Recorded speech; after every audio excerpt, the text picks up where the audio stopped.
realmente cristiano. Y hablábamos de varias características y decíamos que porque usted haya hecho la oración de fe, porque usted sea hijo de pastor o porque haya nacido desde pequeñito y criado en la iglesia, ya lo hace cristiano. Realmente no es así, ¿sí?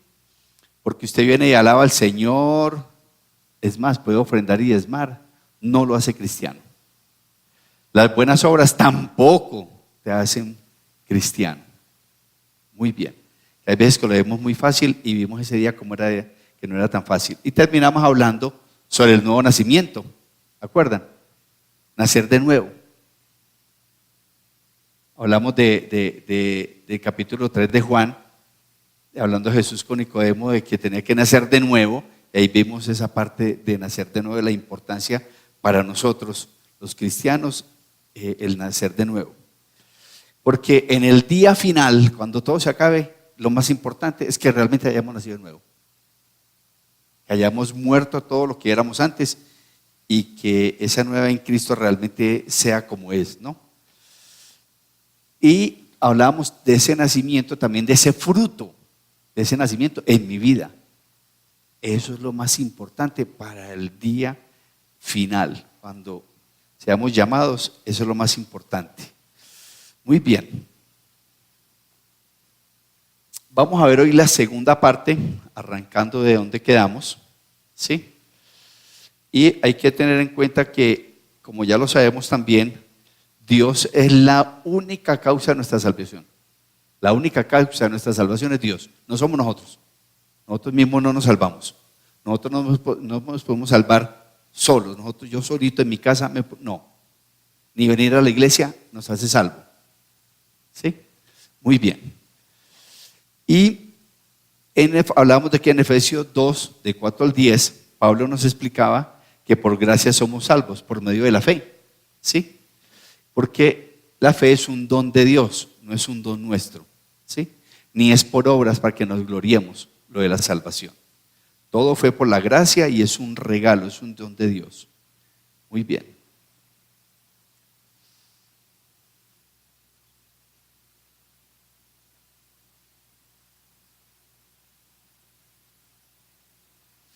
Bueno, vamos a ver esta segunda parte que nos va a hablar de 5 cosas que nosotros los cristianos debemos de tener para mirar si realmente podemos contestar esa pregunta que nos hacíamos, ¿sí o no? ¿Somos realmente cristianos? Entonces hay 5 cosas que todos los cristianos debemos de tener. Oiga, son las 5, no son 4 de 5, ni 3 de 5, ni 2 de 5, son las 5. Sí, porque si no, no tiene ningún sentido. Muy fácil, cumplo una y ya. Entonces hablaríamos solamente alguna cosa que podríamos, son 5 cosas que tenemos que cumplir para realmente tener en cuenta si realmente somos o no hijos de Dios, ¿sí o no? De 5 cosas que todos los cristianos deben de tener. Yo se las voy a desglosar una por una. Y la primera es creer en la verdadera doctrina, la segunda es odiar el pecado en nuestras vidas, la tercera es perseverar en el tiempo, amar a los demás, y la última es ser libre del amor por las cosas del mundo. Muy bien. Entonces, la primera dice, creer en la verdadera doctrina. Esa es la primera. Lo primero que tenemos que tener en cuenta, si nosotros lo tenemos en nuestras vidas introyectado, para ver si vamos cumpliendo con este primer punto. ¿Listo? Porque hay que creer en la verdadera doctrina, porque no solo es creer en Jesús, no solamente ser creer en Jesús, ni que Jesús me agrade, eso me vuelve cristiano. No. Lo que realmente tengo que saber y creer en la verdadera doctrina es creer. Esa es la palabra clave aquí, creer. Primero debe creer en Jesús. ¿Creo o no creo en Jesús? ¿Creo o no creo en lo que Él vino a hacer a nuestras vidas? Pero ojo, creer. Y cuando hablamos de creer, este punto tiene que ver con fe. ¿Sí? Tengo fe y creo en Jesús realmente. Porque hay mucha gente que habla de Jesús, pero no lo conoce. Entonces, ¿cómo voy a hablar de Jesús si no lo conozco? ¿Sí? Ahora van a decir, ¿y es que ustedes lo conocen? Claro, a través de la palabra lo hemos conocido. y hemos hecho con Él y tenido con una relación estrecha. Entonces, lo conocemos, ¿sí? Y debo también tener fe y creer en la obra salvadora de Jesús para nuestras vidas. Que son dos cosas muy diferentes. Creer en Jesús y creer en la obra que hizo Jesús en mi vida. Son dos cosas muy diferentes. ¿Qué más debo de creer? Ojo, ¿sabe qué más debemos de creer? En que nosotros somos pecadores. Yo tengo que creerlo. Porque si yo digo que no tengo pecado, ¿qué dice la palabra? Hombre, no sea mentiroso. Que todos somos pecadores. Todos. Entonces, debo de creer en Jesús, en la obra que Él vino a hacer, pero también debo de creer que yo soy un pecador. Tengo que creer, si yo no creo que soy un pecador, estoy perdiendo el año. Lo vamos a ver a través de ahora de la enseñanza, la parte del rico. ¿Se acuerdan la parte del rico en Lucas? Él dijo, Señor, Señor, ¿y yo cómo puedo hacer para seguirte? Entonces, ¿cumples todo? Sí, yo cumplo todos los mandamientos, todos. Y el Señor le dijo que iba para el cielo. ¿Sí o no que no? Y él dijo que cumplía todos los mandamientos, que todos. Honraba a los padres y todo. Ya cuando Jesús le hizo la pregunta, lo corchó. Y ahí fue cuando dijo Jesús, estos no subirán al reino. ¿Sí o no? Entonces, nosotros debemos de creer que realmente somos pecadores. ¿Sí? Porque yo debo de pelear todos los días con el pecado. Todos los días luchamos con el pecado. Todos los días luchamos y peleamos con el pecado. ¿Sí? O sea que yo todos los días tengo una necesidad ¿de qué? De perdón. Todos los días tengo una necesidad de perdón porque todos los días luchamos con algo. Todos los días tenemos luchas, dificultades. Entonces todos los días necesitamos perdón. ¿Sí o no? Muy bien. Esos puntos son muy importantes. Creer en Jesús y en lo que ha hecho por nosotros es muy importante, porque eso tiene que ver con la fe, ¿sí? Creer en que somos pecadores. Debemos de aceptar que somos pecadores, que todos los días tenemos que ir a decirle, Señor, perdóname, ¿sí? Pero hay algo que también debo de creer, y es que Jesús es Dios y Jesús es hombre. Eso también lo tengo que tener introyectado en mi vida. ¿Verdad? Que no es solamente tan sencillo como yo creo en Jesús y ya, eso me vuelve cristiano. No es tan fácil. No es tan fácil. Creer que Jesús es Dios y es hombre. O sea que creemos en la parte divina de Jesús. Y también creemos en la parte humana de Jesús como hombre. ¿Qué vino a hacer como hombre? Pero también tenemos claridad sobre la parte divina de Jesús. Debemos creer que Él murió por nosotros, que Él murió por nuestros pecados. Eso lo tengo que tener introyectado en mi vida, sellado en mi vida, ¿sí? Y tengo que creer en la resurrección. Vea que no es solamente creer en Jesús, y eso me vuelve cristiano. Es tener la convicción, es tener la fe de estos 5 puntos en mi vida. Si yo tengo solamente uno, sí, yo creo en Jesús, pero ese cuentecito de que murió en la cruz, no sé. Y de que murió por mis pecados, eso tampoco lo entiendo. Ahí vamos perdiendo. Porque es muy claro lo que significa creer. Y tenemos que tener estos 5 conceptos introyectados en nuestra vida, en nuestro corazón, para poder decir, yo creo y tengo fe. ¿Sí? ¿Por qué? Porque confundimos la fe. Confundimos la fe, según lo que dice la palabra. ¿Por qué? Póngale pues cuidado. No, yo tengo fe que este año sí me sale el préstamo para la casita. No, ahí perdió el año, eso no es fe. Eso no es fe. Eso no es fe. Yo tengo fe que ese negocio que yo voy a hacer, sí este año me va a resultar. Perdió el año. Porque se está teniendo fe en otras cosas que no es en el Señor. Ahí vamos perdiendo el año. Ahí vamos perdiendo el año. Y eso lo hacemos, ¿sí o no? Tenemos más fe en el hombre que en Dios. No, yo tengo fe que hay un amigo que me va a ayudar en una empresa para yo entrar y vender los productos. Perdió el año. Ahí perdimos el año. Eso no es fe. Y ahí nos confundimos. Porque le ponemos fe, el nombre de fe, a todo. Y la palabra es muy claro con lo que significa fe. ¿En qué debo de creer? ¿Sí o no? Muy bien. Entonces la fe es muy importante para ser un auténtico cristiano. ¿Sí? Entonces hay que tener claridad en lo que realmente significa fe, de lo que dice la palabra, de lo que es fe, ¿sí? A la fe que nosotros decimos profesar y que cualquier cosa se nos convierte en fe. Muy bien. Yo sí tengo fe en que este año Nacional va a quedar campeón. ¿Sí? Vea pues a dónde llevamos la fe. ¿Sí? A dónde llevamos la fe, ¿no? Este año sí tenemos la fe de que este año. Eso no es fe, muchachos. Eso no es fe. No confundamos la fe, por favor. Muy bien. Nuestra fe, si creemos en todo esto, ojo. Bueno, entonces, ¿cuál sería la fe de un cristiano? La fe que según Jesús va a marcar la diferencia en mi vida, ¿sí o no?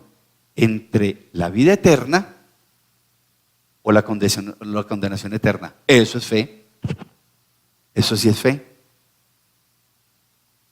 En que Jesús marque en mi vida que yo tenga entrada al cielo o que la puerta se me cierre porque no tengo boleta y voy para el otro lado. Eso es fe. Por eso hablábamos hace 15 días de la importancia de hacernos esa pregunta. Porque esa pregunta inicial tiene que ver con salvación, no más. Todo el tema que hemos dado tiene que ver con salvación. El día final, ¿qué va a ser de mi vida? ¿Qué va a ser de mi vida? Eso es tener fe. Eso es fe. ¿Para dónde voy yo? Ojo, ¿para dónde va mi familia? Porque si nosotros que estamos aquí y que llevamos tiempo caminando con el Señor nos cuestionamos si realmente soy o no soy todo lo que significa ser cristiano, ¿qué podremos decir de nuestras familias? Entonces, ¿qué pesar de mis hijos? Porque van para el lado donde no tienen boleto. No tienen boleto, ni siquiera están haciendo fila para el boleto. Mis papás, mis hermanos, muy triste que nuestra familia no tenga boleta para entrar. Y la mía está como que en entredicho. Eso es fe. ¿Yo para dónde voy? El día que el Señor me llame. ¿Para dónde? ¿Tengo boleto o no tengo boleto? Muy bien. Eso es fe. Lo otro es lo que el mundo nos ofrece como una fe falsa y que nosotros estamos pegados a esas cosas. No, muchachos, renunciemos a esas cosas. De fe no es nada. Muy bien.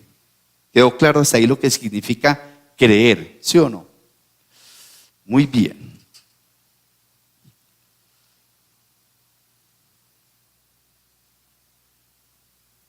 Segundo punto. Bueno, hay una cosa muy importante con respecto a la fe. Entonces, nosotros no tenemos derecho como de tener duda alguna vez. Nosotros como cristianos no tenemos derecho de dudar. Claro que sí. Claro que sí. Y mucho lo hacemos todos los días, dudamos todos los días, ¿sí? Pero cuando tenemos esa duda y no tenemos claridad, ahí es cuando buscamos ¿quién? A aquellas personas que el Señor pone, ¿sí?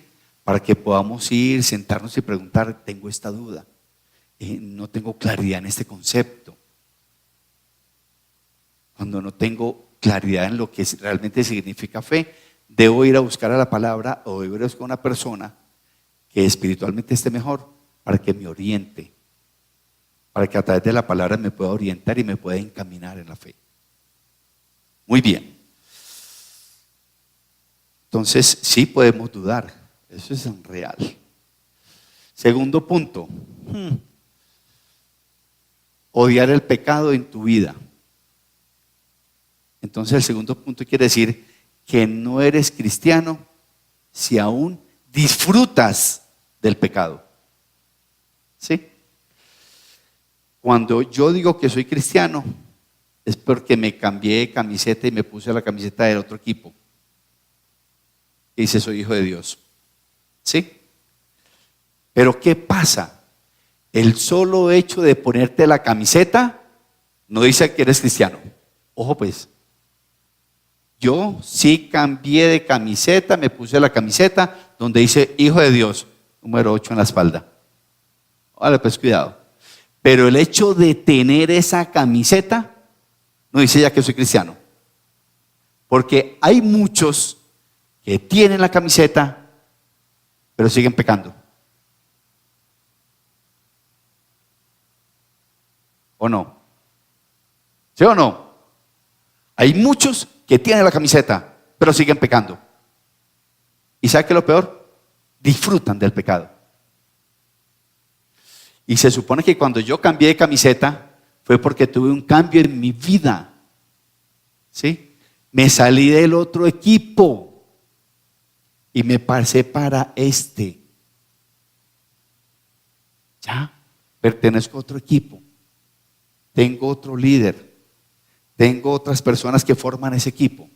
No, disfrutando, yéndonos para el otro equipo a mirar qué es lo que están haciendo allá. No hemos podido renunciar a ese equipo. Estoy jugando en ese equipo, pero soñando con el otro equipo. Entonces, el hecho de yo ponerme una camiseta no quiere decir que ya soy cristiano. Sí, no quiere decir. Entonces, porque ahí es muy fácil.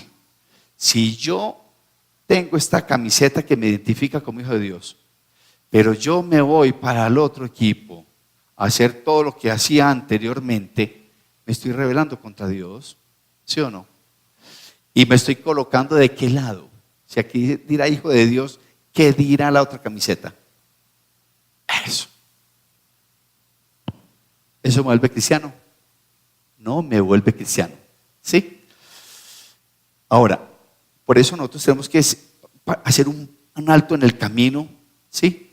Y detenerme y pensar si realmente soy cristiano y cumplo con lo que estamos hablando, ¿sí? Porque solamente hay dos opciones: o hijos del diablo o los hijos de Dios, ¿sí? ¿Y qué caracteriza a los hijos del diablo? El pecado.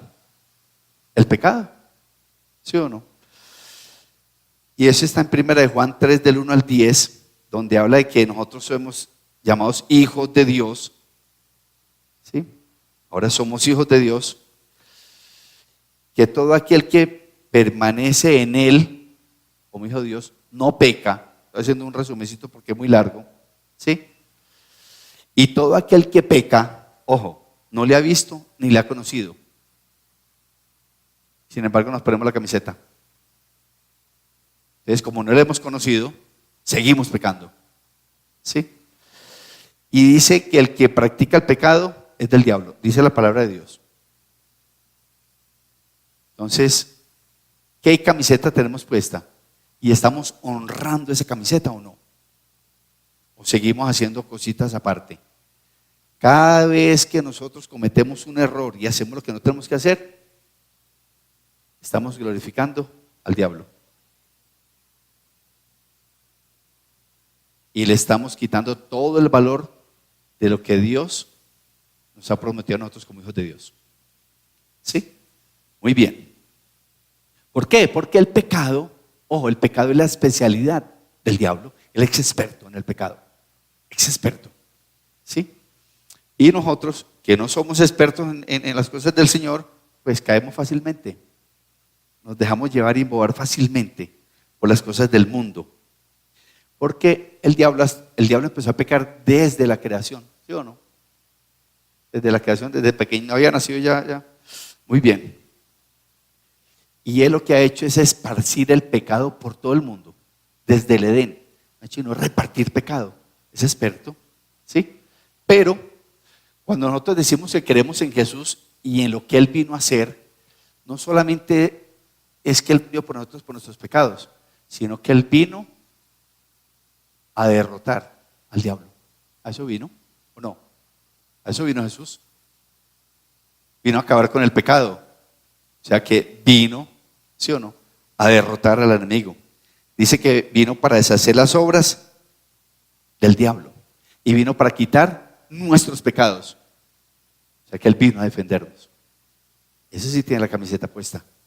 Esa fue una contratación que hizo Dios, la primera que hizo. Y ese sí tiene bien puesta, tiene el número 10. Ahí me dieron el 8. Él tiene el número 10. Bueno. Entonces, como Él vino a limpiarnos y a quitarnos el pecado, nosotros ya no somos hijos del diablo, así de sencillo, ¿sí o no? Sino que se nos dio una nueva identidad. Cuando yo me coloco la camiseta que dice hijo de Dios, adquiero una nueva identidad. Y de identidad ya hablamos aquí, ¿no? De identidad ya hablamos ese temita aquí. Muy bien. Ser cristiano implica un cambio radical de identidad. Odiar el pecado. Entonces, dice que el poder del pecado sobre los hijos de Dios está roto. Claro, está roto. Se dañó. ¿Por qué? Porque nuestra relación con el pecado ya no va más. Eso se rompió. Se cortó esa conexión que teníamos con el mundo y con el pecado. Entonces, un cristiano es alguien que ha cambiado de equipo. Un cristiano es aquel que ha crucificado la carne. Y en Gálatas, esa lo conocemos, Gálatas 5, 19, 21, yo les voy a leer algunas cositas, y dice, y manifiestan son las obras de la carne. Entonces ahí nos va a hablar de algunas obras de la carne, algunas. El adulterio, porque es que siempre pensamos en el pecado, como siempre que pensamos en el pecado, pensamos en la parte sexual. Fulano está en pecado, y de una decir, sí, ¿con quién te engañó? ¿Con quién se acostó en la iglesia? ¿Con quién? ¿Sí? No. Eso hace parte, ¿sí? Entonces, una son el adulterio, la fornicación, la inmundicia, la lascivia, es pecado, ¿sí? La idolatría, que ese tema, pues ya aquí lo hemos, también es pecado. La hechicería, ojo, oiga, las enemistades. ¿Qué quiere decir? Que nosotros no tenemos por qué tener enemistades. Pero que aquella persona, Señor, perdónalo. No quiere decir que usted vaya a hola, hermano, ¿cómo es? No es necesario. No es necesario. Hay personas con las que yo trabajo que no son de mi agrado, pero igual yo trabajo. De la puerta para afuera, paso, camino, voy, adentro, es un compañero de trabajo. Pero yo no puedo permitir que esa enemistad dañe una relación y afecte mi vida laboral, mi vida personal, mi vida, ¿sí? Entonces, las enemistades, oiga, los pleitos, los celos. Los celos son pecado. Los celos son pecado. Las contiendas, las iras, las envidias, las borracheras y todo eso es pecado. Vea que cuando uno habla de pecado no habla solamente de la parte que uno dice carnal, entonces la gente, ¿cómo así? Son muchas cosas. Todo aquello, ojo, muchachos, todo aquello que le robe el primer puesto a Jesús es pecado. Todo. El amor al dinero, que necesita lo vamos a ver.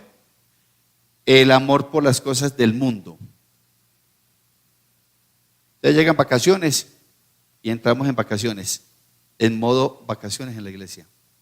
Se nos olvida el Señor.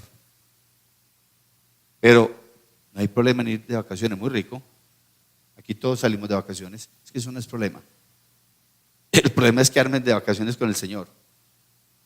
Porque cuando uno se va a vacaciones, entonces fiesta, rumba, chan, hace todo lo que no hizo cuando estaba caminando con el Señor. Hace un alto en el camino y chin, un capítulo nuevo, y después lo cierra y vuelve a arranca. Muy chévere. ¿Sabe qué hace en vacaciones? Se quita la camiseta. Eso hacemos en vacaciones, nos quitamos la camiseta. ¿O no? Tremendo, ¿sí o no? Entonces, vea todo lo que dice Gálatas 5, 19, 21. Y después en Efesios 5, 5, 6 dice más o menos lo mismo, ¿sí? Entonces dice que estas personas no tienen herencia en el reino de Cristo. O sea, no tienen boleta de entrada. ¿Se acuerdan la vez pasada que hablamos que todo el mundo fue reunido y estaban las ovejas y las cabras? Y entonces el Señor dijo, las ovejas por aquí y las cabras allá sentadas. Y muchas pensando, yo ¿por qué no estoy ahí? Se equivocaron, voy a mirar a ver, escribieron mal mi nombre. Lo pusieron con mayúscula, no, espere, no. Muy bien. Ahora, nos podemos hacer la pregunta, pero no todo el mundo peca. De ninguno somos cristianos, porque ese punto no lo cumplimos. No todo el mundo peca. Sí, muchachos, pero vean, todos los días hacemos algo que no le agrada al Señor, todos los días. Pero una cosa es que usted lo disfrute y una cosa es que usted sienta una cosa en su corazón que diga, ay Señor, perdóname Señor, todos los días te digo lo mismo y sigo. Pero va a llegar el momento en que, o sea, tú sientes dolor por haber ofendido al Señor. Oiga, ni siquiera cuando uno conoce al Señor, ni siquiera uno dice, ay, qué pesar de mi esposa. No, qué esposa ni qué esposa. Uno piensa en el Señor. Sí, muchachos, en la ofensa que le hizo a Dios. Con eso es suficiente. La esposa no tiene que echarle cantaleta, porque si realmente a usted le dolió lo que hizo contra el Señor, porque usted ni siquiera está pensando en la otra persona y no contra el Señor, es suficiente. Eso es muy doloroso. Cuando uno comete errores, muchachos, yo no sé si a ustedes les ha pasado, a mí sí. Eso es una cosa terrible. Yo como que oro y siento que la oración no me pasó de acá. Ay, hijo de madre. O sea, me da temor cuando eso ocurre en mi vida. Me da temor cuando eso ocurre en mi vida. ¿Sí? Todo el mundo peca, pero muchachos, nosotros no tenemos ya que disfrutar del pecado. El pecado nos tiene que doler. Hasta que llega un momento en que usted no lo vuelve a hacer. Porque hay dos cosas con respecto al pecado y es cuando yo siento como esa cosa, ay no, yo por qué hice esto, no, bueno, no, yo no lo vuelvo a hacer, y a los 8 vuelve y lo hace, y después dice, no, yo no lo vuelvo a hacer, y vuelve y lo hace. Eso se llamará arrepentimiento. No, ¿cómo se llama? Remordimiento. ¿Y qué diferencia hay entre remordimiento y arrepentimiento? Que el remordimiento es una emoción y las emociones son pasajeras, ¿sí o no? Mientras el arrepentimiento es hacer un alto en el camino y decir, ay, voy por la ruta equivocada. Ya. Eso es arrepentimiento. Son dos cosas muy diferentes. Entonces tú pecas, pero si tú te arrepientes realmente, hombre, pero si todos los días el pecado y uno dice, ay Señor, perdóname ya, y al otro día otra vez, no, muchachos. Estoy disfrutando del pecado. Y eso no puede ocurrir. Entonces, hemos cambiado. Odiar el pecado en mi vida. Debemos odiar el pecado en nuestras vidas. Muy bien. Ahora, ¿por qué es importante venir a la iglesia? ¿Por qué es importante? Porque aquí tenemos un grupo de amigos, nos reímos, Carlos nos trae buñuelitos, muy ricos, sí, muy chévere. Sí. Esa tienda es un poquito costosa, pero bueno, no importa, ahí compramos. No. Hay tres cosas importantes para nosotros que nos trae acá a la iglesia. Uno es la palabra. Eso es lo primero, ¿sí o no?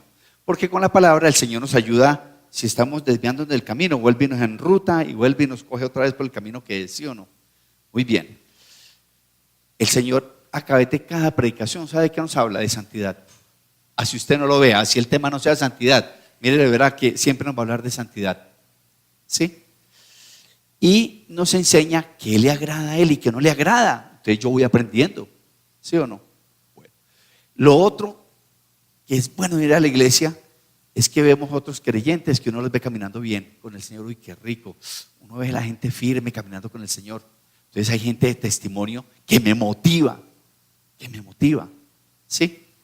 Y lo otro es que yo puedo venir con alguna dificultad y sentarme con alguien. No, es que quiero comentarte este problema. ¿Tú qué opinas? Entonces vea que hay cosas muy importantes de uno venir a la iglesia. No solamente ni compartir es muy bueno. Vea, muchachos, yo se lo he dicho a varias personas con quien compartimos. Le he dicho, compartir es hacer iglesia. Irnos a comer unas empanadas allí en la 33 es hacer iglesia. Es que hacer iglesia no es solamente hablar del Señor todo el día, no. Compartir, muchachos, compartir como hermanos es hacer iglesia. Así nos habla el Señor.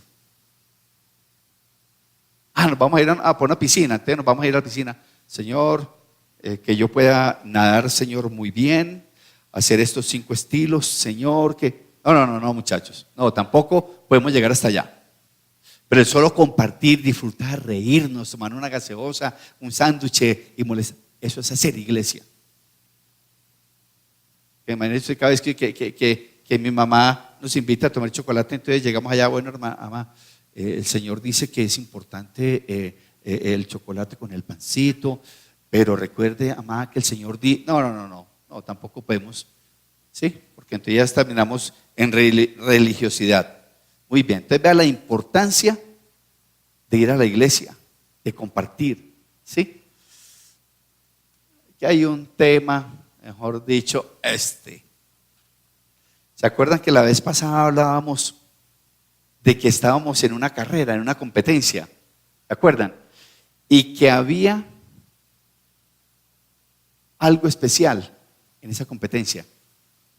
Había como una cláusula. ¿Cuál era? Que todos llegáramos a la meta. Esa era la condición. Hay una competencia y la condición es: todos tenemos que llegar a la meta.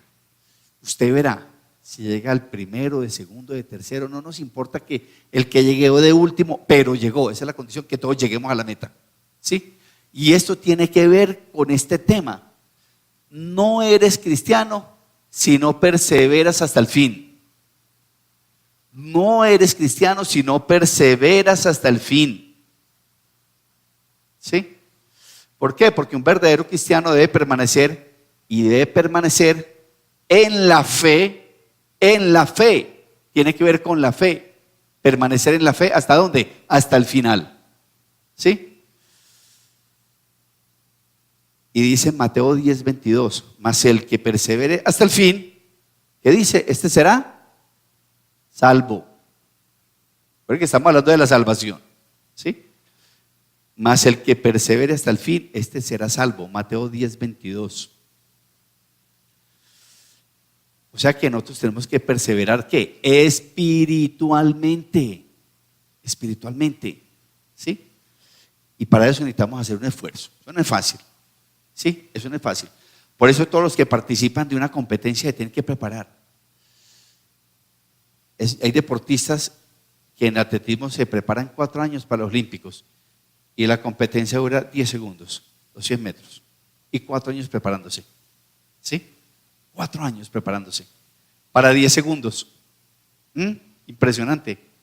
Entonces, no es fácil, eso implica un esfuerzo, pero también depende de la obra de Dios sobre mi vida.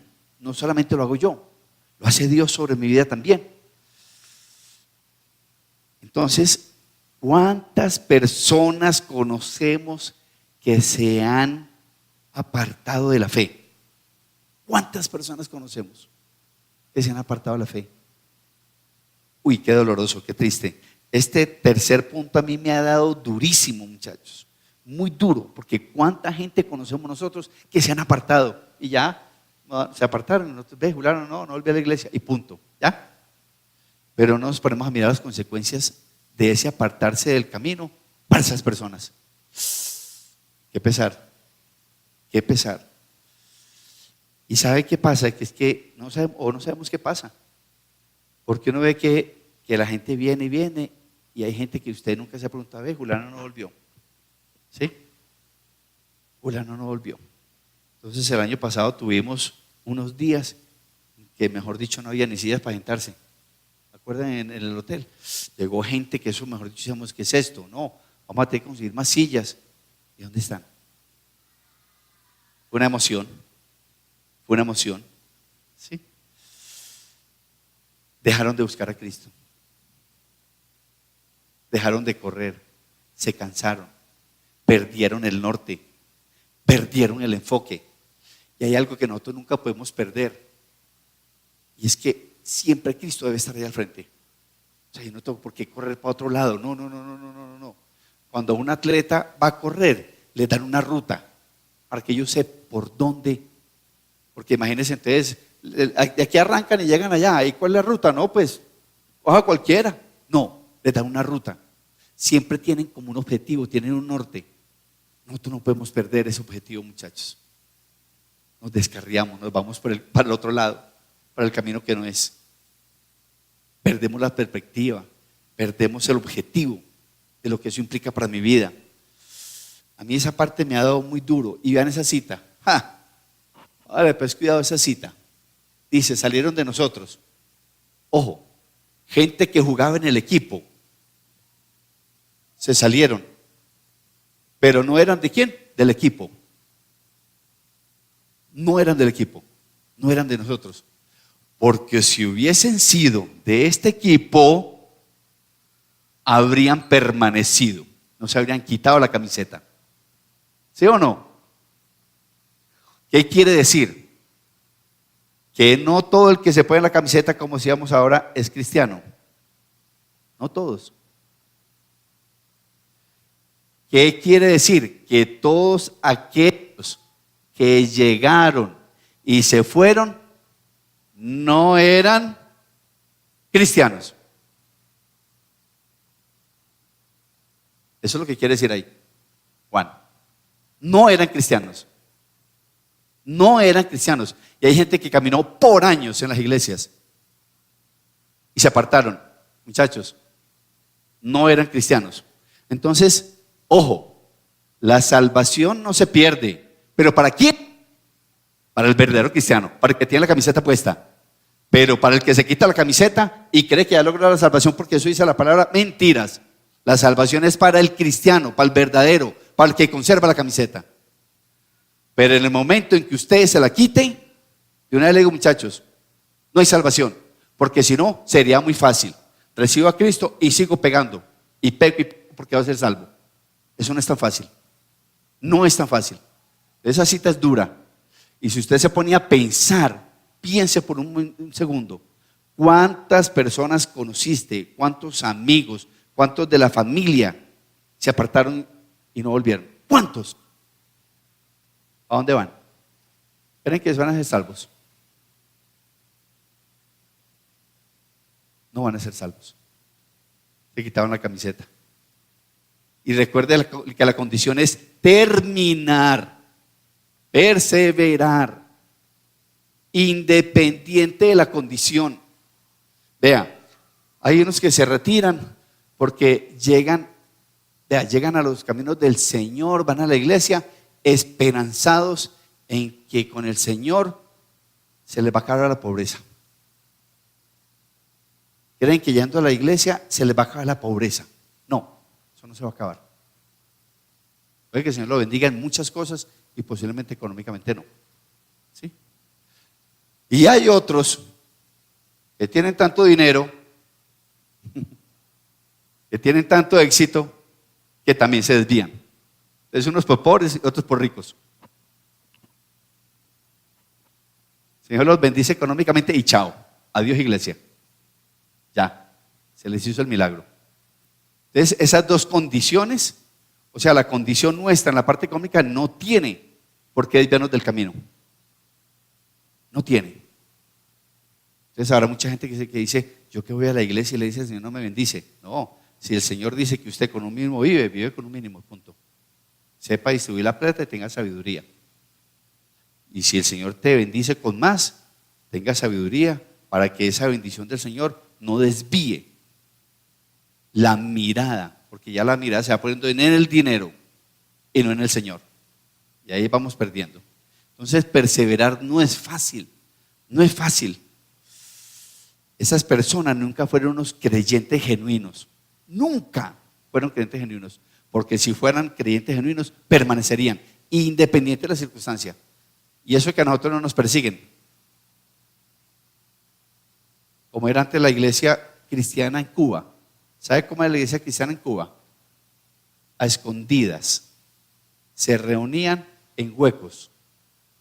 Ahora es que está medio abierta, o las iglesias eran escondidas en Cuba, iglesias cristianas. La gente que iba a hacer misiones allá llegaba y todo era escondido. A nosotros nos pasa eso, nosotros abiertamente, vean. Usted puede coger un megáfono y pararse en la esquina y abiertamente empezar a predicar el nombre del Señor sin ningún problema. No nos han perseguido todavía, espero que nos den garrote. Que nos pasa lo de Pedro, ¿sí o no? Muy bien. Entonces, ahí volvemos, hacemos la pregunta. ¿Cómo podemos saber quiénes son los verdaderos creyentes? Si tanta gente que ha caminado, eso va volviendo la cosa más complicada, ¿sí o no? Te vea que no es tan fácil, no es tan fácil, pero hay que perseverar, ¿sí? Porque los verdaderos creyentes son aquellos que van a permanecer hasta el final, independiente de las circunstancias, independiente de todo, ¿sí? Muy bien. ¿Por qué? Porque ahí le voy a decir varios ejemplos. Éramos esclavos del pecado, ¿sí o no? Y Jesús nos hizo libres. Estábamos muertos, el Señor nos dio vida. Estábamos ciegos y el Señor nos dio, ¿sí? Éramos hijos rebeldes y Él vino y nos restauró. Éramos enemigos de Dios y el Señor vino y nos hizo amigos, ¿sí? Y teníamos ídolos y el Señor derrumbó todo eso. Entonces vea todo lo que el Señor nos hizo, todo, más otra cantidad de cosas. Imposible que con todo eso nosotros no tengamos claridad. Muy bien. Cuando alguien que una vez profesó la fe y ya no tiene el deseo de adorar, ni disfrutar, ni obedecer y amar a Dios, demuestra que nunca recibió la salvación. Muy bien.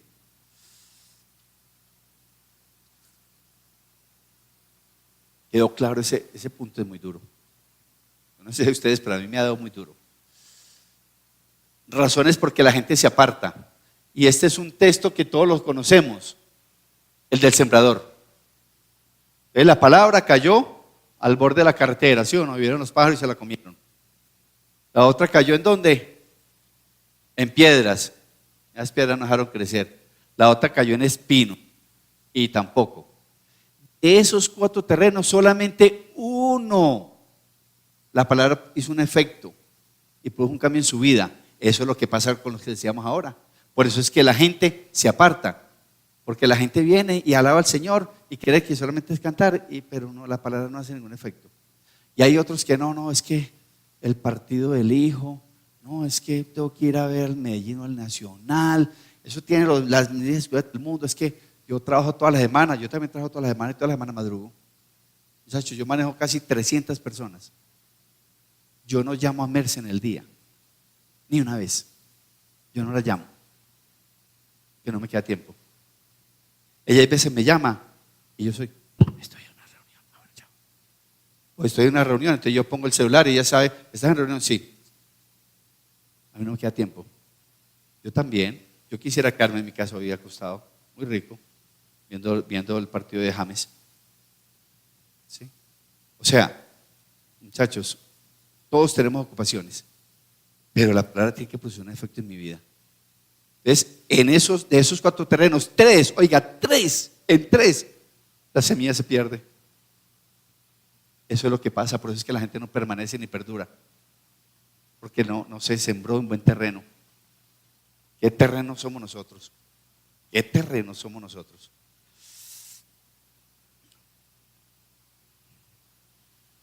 El 4º punto, no eres cristiano si no amas a las personas.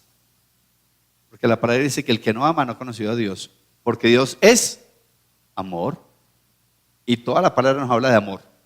Entonces, el amor por los demás, y debe ser el amor por nuestro pueblo, por los cristianos, el amor por el necesitado, el que tiene necesidad, ¿sí? Y en la parte más dura, el amor por tus enemigos, ¿sí? ¿Y cuándo se refleja eso en nuestras vidas, nosotros los cristianos? ¿Cuándo se refleja ese amor? ¿Sí? Cuando hemos nacido de nuevo. Porque eso lo hace el Espíritu Santo. Y recuerde que el amor está dentro del fruto del Espíritu Santo. Pero,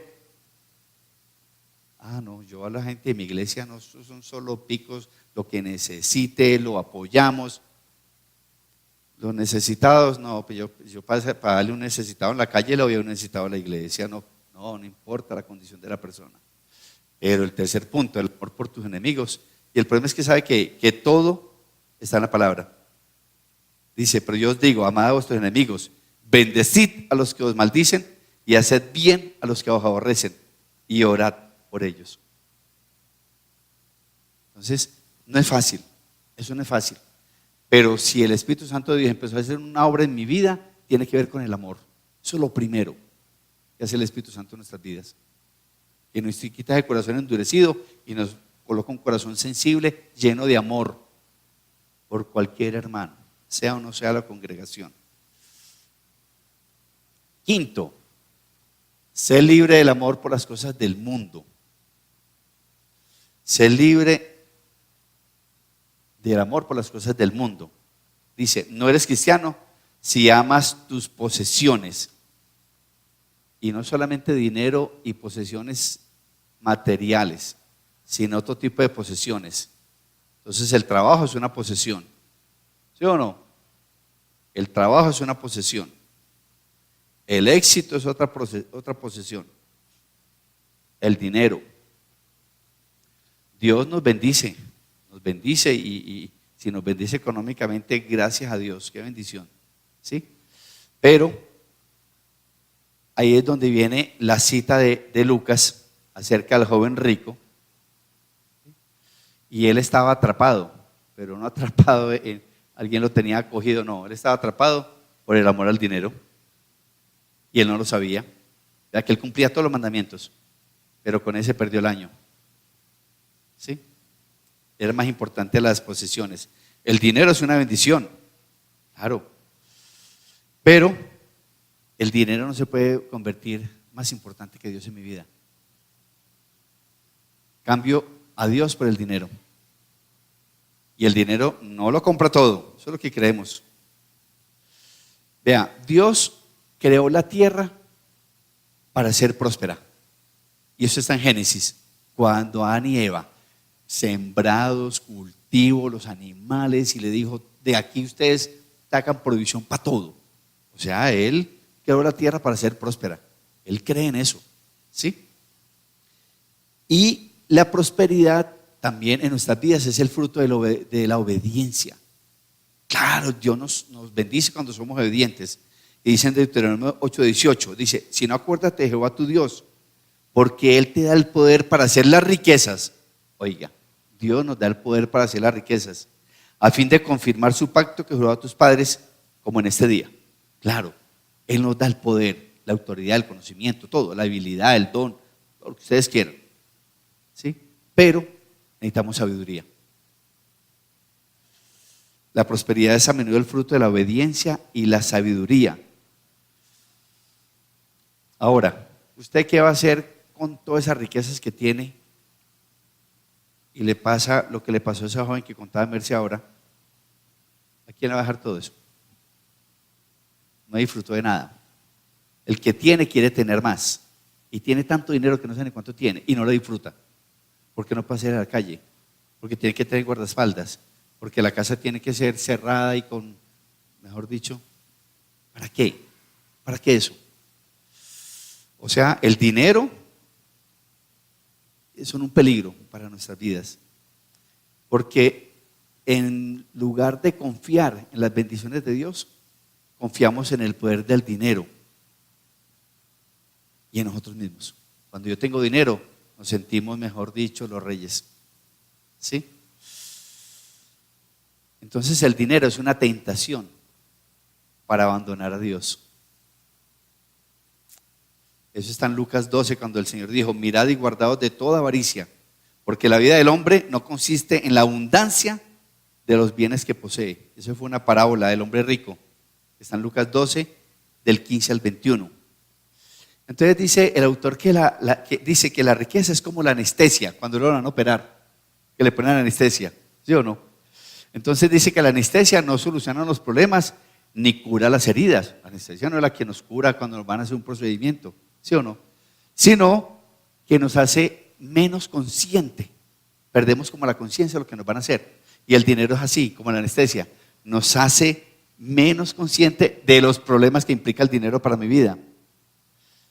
¿Por qué? Porque el dinero, porque es como la anestesia, porque nos adormece la necesidad de Dios. Por eso es que el dinero es como la anestesia, porque nos adormece. ¿De qué? De esa necesidad de Dios. Porque tiene el poder de robar el amor de Dios y engañarnos, haciendo pensar que el dinero puede satisfacernos y salvarnos. El dinero no te salva. El dinero no te salva. Puedes tener todo el dinero del mundo entero y no puedes comprar el boleto para entrar.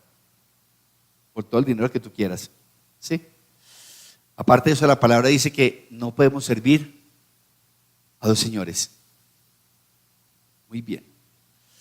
Si nosotros encontramos gozo en cualquier cosa que no sea Jesús, vamos a acabar mal. Perdemos el año. Y eso tiene que ver con la idolatría. De muchas cosas. Y en este mundo la idolatría es lo más importante. Para la gente del mundo la idolatría es lo más importante. Llámese idolatría lo que usted quiera. Lo que usted quiera.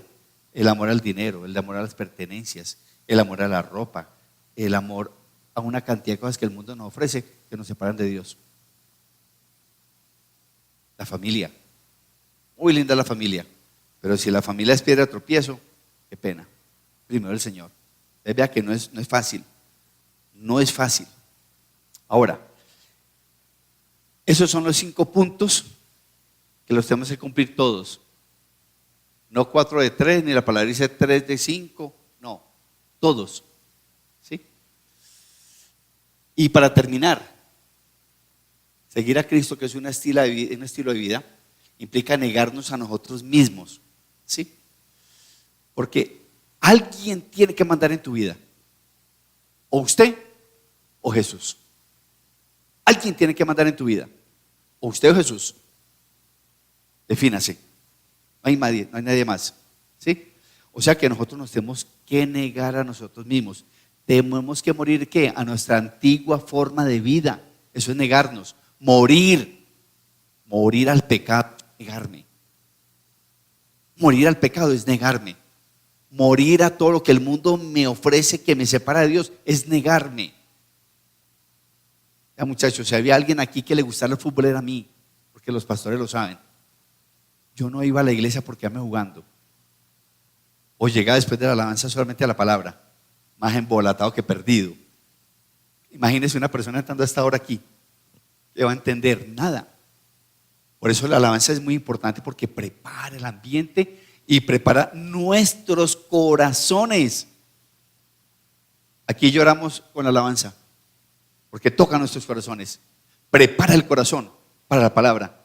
Eso hace la alabanza. Derrumba argumentos, mentiras. Yo vengo preocupado, me he pagado los servicios, pero cuando usted empieza a alabar al Señor se le olvida. Él derrumba todo argumento, que nosotros venimos de la calle con argumentos. Él nos los quita con la alabanza y la adoración. Eso es lo que nosotros tenemos que llegar a sentir cada vez que nosotros venimos. Nosotros no venimos a cantar, porque sería muy fácil contratar un cantante. Ahí en la 70 hay cantantes.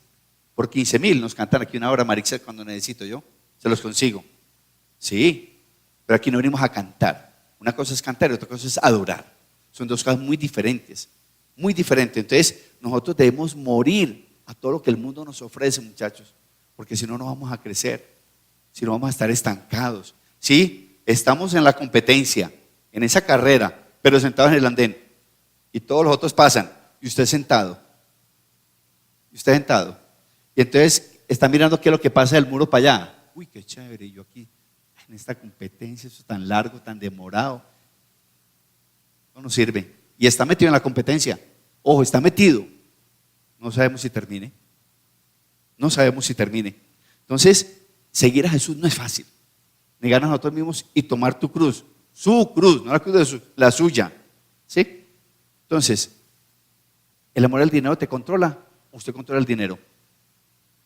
¿El trabajo te controla o usted controla el trabajo? Claro. ¿Cómo podré realmente llegar a saber si soy cristiano? ¿Sí? ¿Cómo?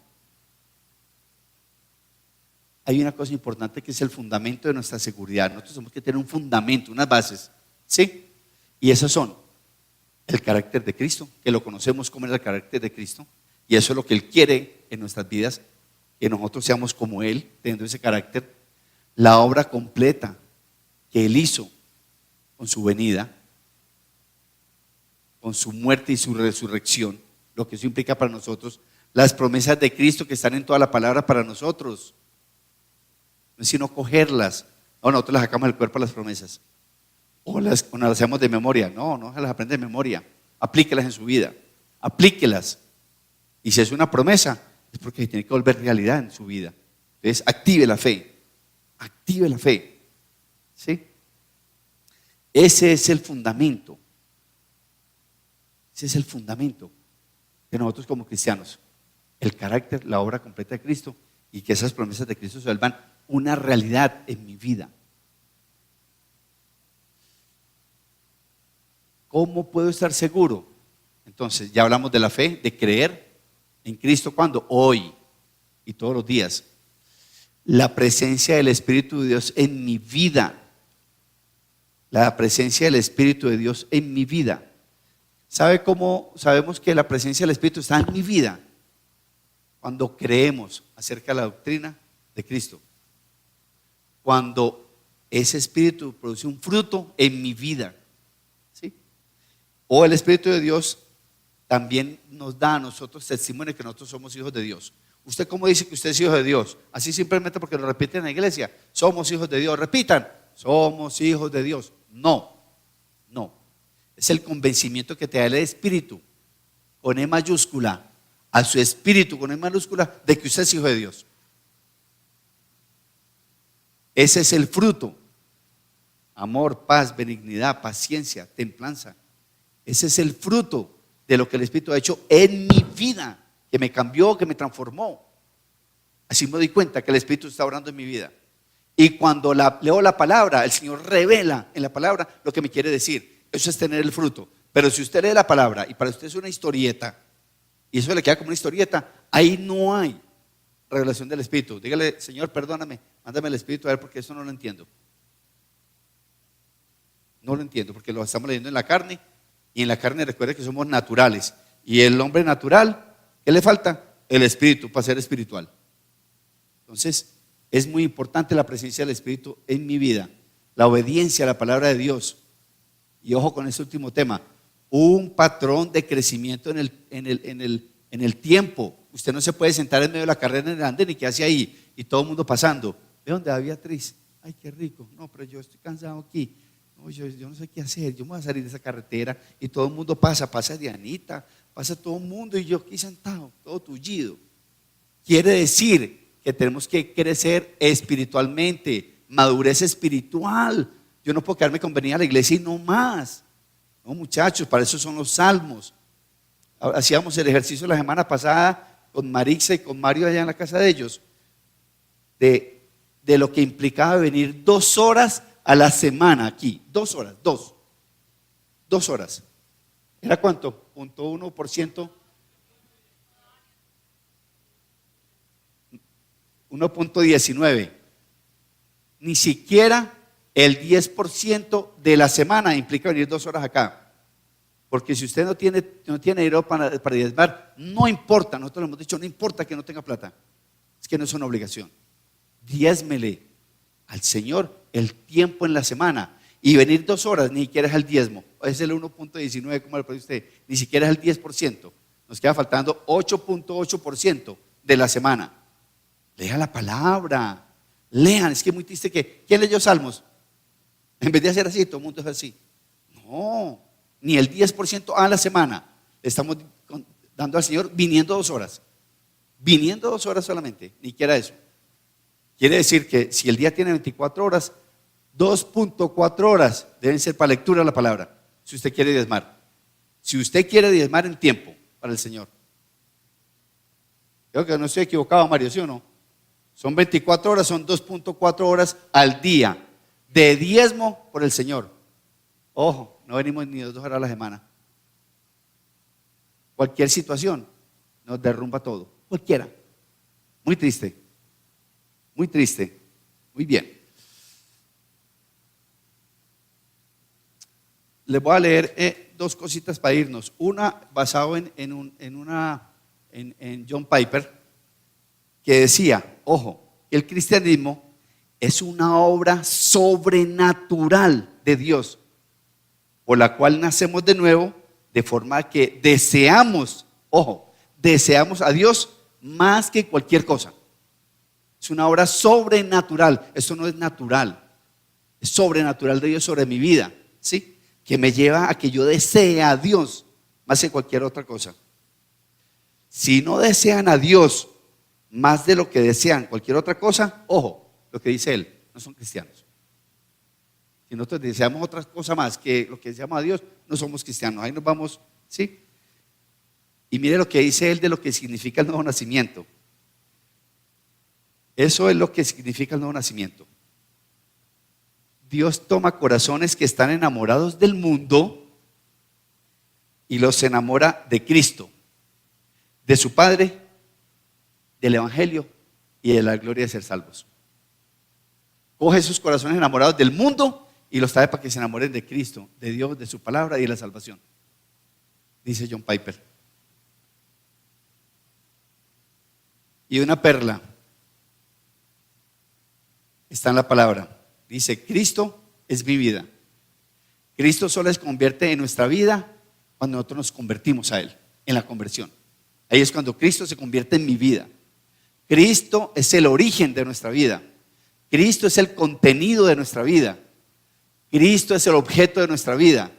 Cristo es el ejemplo de nuestra vida. Cristo es la meta de nuestra vida. Y Cristo es la esperanza de nuestra vida. Todo está en la palabra con citas bíblicas. Todo lo que acabo de decir de Cristo. Todo, no me la acabo de inventar yo. Y es una frase célebre por ahí, quién sabe qué, sacado de la palabra. No les leo las citas para que no se vuelva largo. Vean todo lo que significa Cristo para nosotros. Vean todo lo que significa. Muy bien, cerremos nuestros ojitos.